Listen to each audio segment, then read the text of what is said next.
Beralih ke informasi lain, pemirsa, upaya pemerintah Kota Makassar dalam penataan PK5 di tahun 2016 dan menyiapkan alokasi dana sebesar 2 miliar rupiah per kelurahan dinilai memboroskan anggaran dan dinilai tidak strategis untuk kebutuhan masyarakat Makassar.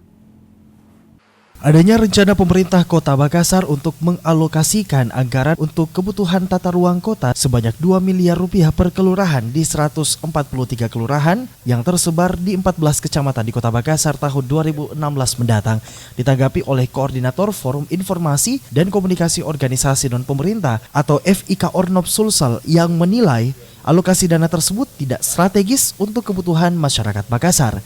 Alokasi dana tersebut dikhawatirkan akan menjadi tidak jelas karena di sisi lain masih banyak sektor lain yang sedini mungkin perlu diperbaiki, misalnya penanganan musim hujan dan banjir, perbaikan drainase, serta infrastruktur lainnya.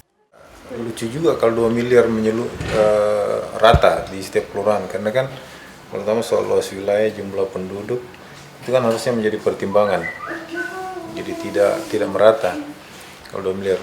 Sebenarnya kita merespon dengan baik ketika memang anggaran itu diturunkan di tingkat kelurahan, karena kan pelayanan terdekat di kelurahan.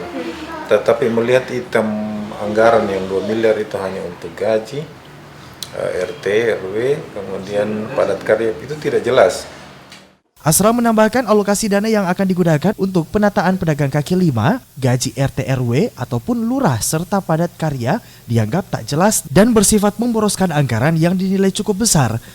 Pemerintah Kota Makassar diharapkan untuk dapat melakukan pemetaan berdasarkan kebutuhan masyarakat karena selama ini pemerintah kota dinilai lemah dalam tingkat perencanaan pembangunan. Dari Makassar, Fitriana Sari, GoTV memberitakan.